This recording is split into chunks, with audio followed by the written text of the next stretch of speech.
En el video anterior te hablé de qué es un protagonista y cómo mejorarlo. De una manera un poquito vaga porque ya lo he hecho en otros videos. Pero para resumir lo que se dijo, es el motor de tu historia el que la lleva y el que resuelve la pregunta ¿por qué? Y si quieres hacer uno bueno, pues te recomiendo que buscaras el playlist de Hero's Journey aquí en este canal. Otra pregunta que me hacen muy seguida, que tiene que ver con el protagonista, es ¿cómo hago un antihéroe efectivo? Antihéroe, que se oye como villano, realmente no es eso. El antihéroe es una versión del héroe sin un código estricto moral que realmente no le impide hacer nada para lograr para lograr su meta, y su meta siempre es buena. Por ejemplo, cuando leemos cómics clásicos, nos damos cuenta de que héroes como Batman hacen mil cosas, pero jamás matan. Y hasta cierto punto, hasta los 90, tampoco lastimaba a nadie. Era más bien como un super policía o detective, que realmente el estereotipo bajo el que fue creado Batman. Superman igual. Era fuerza física necesaria para neutralizar al villano y nunca matar. Eso fue antes de los 90. Y tenía un código moral específico que los mantenía buenos todo el tiempo, haciendo cosas buenas para lograr una meta buena. Bueno, un antihéroe no es así. Un antihéroe es un personaje que lleva la responsabilidad literaria del protagonista o del héroe de cargar la historia completamente, pero con un código moral muy ambiguo. O sea, yo hago lo que necesite para llegar a mi meta. Y si esa meta es una buena, que tú como persona puedas decir, bueno, sí, es buena, pues ese personaje es considerado un antihéroe. Los antihéroes, aunque siempre han existido en la literatura en varios países del mundo, en el mundo de los cómics americanos se hizo famoso en los 70 con la creación de héroes como el Punisher, una reevaluación de Daredevil, Ghost Rider, que fue reevaluado en la misma época, y básicamente fue un concepto que Marvel introdujo al mundo de los cómics, por lo menos en el aspecto global, ¿no? A las masas. Y es donde el protagonista no tiene un código moral, pero sí una meta buena. Y esa combinación, protagonista sin moral o con una muy poca moral y una meta buena, te convierte en un antihéroe. Y el más famoso de todos los antihéroes en el cómic en anglosajón es el Punisher. Y podemos debatir esto, pero la realidad es que todo el mundo, aunque esté fuera de los cómics, conoce cuál es el Punisher. ¿Y cómo sabemos que el Punisher es un antihéroe? De hecho, disculpen el reguero, pero Punisher es una propiedad intelectual de Marvel Comics. Bueno, el Punisher es un personaje que en uno de sus tantos orígenes era un policía que su familia, policía ex militar, que su familia fue asesinada por la mafia, y él decide tomar venganza contra la mafia y se convierte en este héroe no de justicia sino de castigo que anula miembros de la mafia con el fin de erradicar la mafia en ese entonces Nueva York y que la gente anduviera segura. Como ven, la meta final del Punisher es buena. Él quiere que la gente de Nueva York esté a salvo, que no tengan que lidiar más con los criminales y que puedan estar tranquilos en las calles a cualquier hora sin que les pase lo que le pasó a su familia. Su moral es lo que está en duda, porque aunque tú y yo podamos decir, eso no está tan mal, esa gente merece morir como quiera, es una regla moral dura porque realmente tú como persona crees que es justo matar gente para tener un fin bueno. Bueno, la mayoría de la gente te va a decir que no. Y como vivimos en una sociedad, tenemos que decir que matar es malo y obviamente matar es malo. Y el Punisher, por más buena que sea su meta, matar no debe ser parte de su código moral. Y eso lo convierte en antihéroe. ¿Cuál es el peligro de los antihéroes de forma literaria en un cómic independiente, especialmente para nosotros acá, ¿no? los hispanoamericanos? Pues realmente el problema es que todo el mundo después de los 90, por alguna razón misteriosa, empezó a crear antihéroes sin darles un código moral y simplemente siendo escritores vagos. ¿A qué me refiero? El antihéroe no es antihéroe porque sí. Tiene que haber una razón tan y tan y tan trascendental que a ti como persona, cuando lo leas, tienes que decir, diablo, este tipo perdió la cabeza, pero tiene razón. Si la persona que lee tu cómic puede decir eso, tu antihéroe está al día. Ahora, no es el caso. Muchas veces el antihéroe resulta ser una expresión de la vagancia literaria de los escritores y simplemente ponemos a nuestro héroe a matar porque es mucho más fácil de escribir, porque a primera vista es mucho más llamativo y la más importante de todas, porque sí.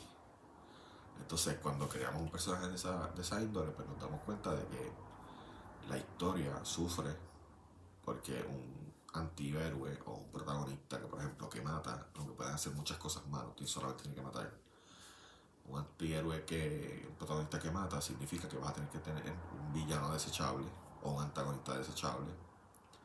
Y si no lo haces bien, tu cómic súper violento, súper gráfico y súper malo, de tipo malote, va a verse más como un episodio de los Power Rangers donde toda la semana tienes que destruir un monstruo genérico para que Rita Repulsa no conquiste la Tierra, ¿sabes? ¿Cómo construir entonces un antihéroe efectivo? Con 3 pasos bien sencillos. La primera, tu antihéroe tuvo que ser un héroe primero. Tienes que construirlo como un héroe primero. Aunque sea por 2 o 3 páginas de tu historia, pero tiene que ser un héroe primero. Tiene que ser una mujer o un hombre o lo que sea que tenga un código moral bien definido. Y de hecho, mientras mejor definido esté su código moral, más impacto va a ser cuando se convierte en un antihéroe. Una vez tú tienes ese código moral bien definido, el segundo paso es darle una razón para romperlo. Por ejemplo, en el mismo Punisher, el Punisher era un policía ejemplar, era un militar ejemplar, era un ciudadano ejemplar, un padre ejemplar y todo ejemplar, con un código bien arraigado, como el que te enseñan en el ejército de los Estados Unidos. Pero, cuando le quitan lo más que ama, que es su familia, el tipo bota su código moral y decide empezar a matar. O sea, ese código moral existió mientras su tesoro o lo más preciado estaba ahí. Otra cosa que pueden usar, aunque sea un poquito jocoso para nosotros los puertorriqueños, y que es, crearlo o no, un antihéroe, es en la lucha libre de Puerto Rico, el eterno campeón Carlos Colón. Carlos Colón tiene un código moral, o tenía, porque ya Carlos Colón desde como 100 años, tenía un código moral específico. Carlos Colón o Carlitos Colón tenía que derrotar a todos los invasores villanos de la lucha libre con las reglas. Tenía que ser acrobático, tenía que ser rápido, tenía que ser contundente con sus golpes, pero él nunca, nunca, nunca hacía trampa. Era básicamente un héroe con una moral muy definida. Yo represento al pueblo de Puerto Rico, todo lo que yo hago, los niños y niñas de Puerto Rico lo ven, y yo soy un ejemplo y me tengo que conducir como cual, a tal extensión que en la lucha libre puertorriqueña, Carlos Colón era el estándar dorado de lo que era un luchador. Pero, ¿qué pasaba cuando alguien le ganaba y le quitaba el campeonato universal a Carlos Colón, a Carlitos Colón, con trampa? ¿Qué era lo que pasaba? Que la historia de Carlitos Colón cambiaba y él veía que el símbolo de superioridad máximo, que era el campeonato universal, antes que WWE, caballo, apréndase en esa, se iba de sus manos.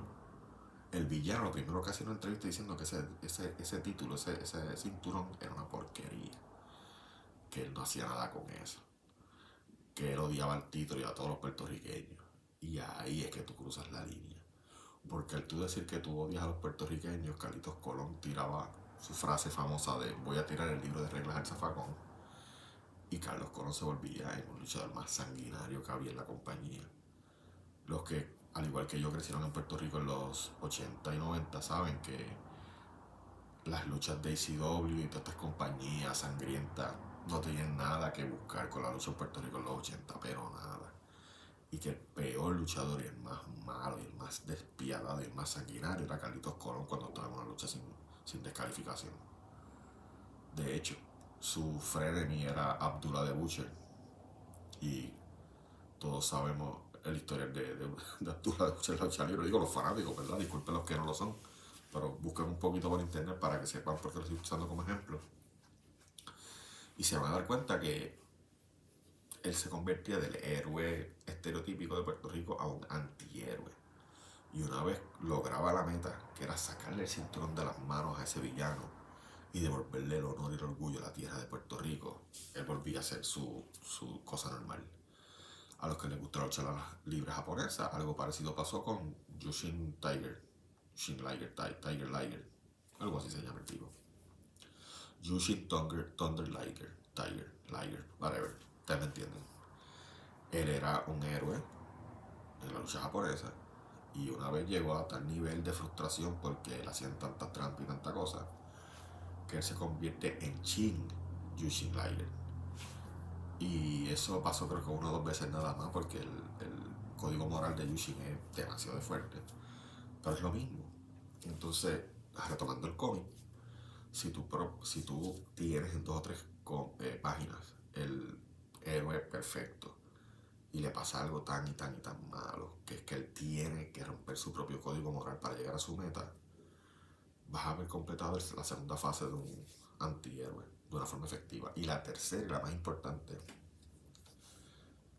puedes cambiar cualquier cosa en la historia de un antihéroe excepto su motivo.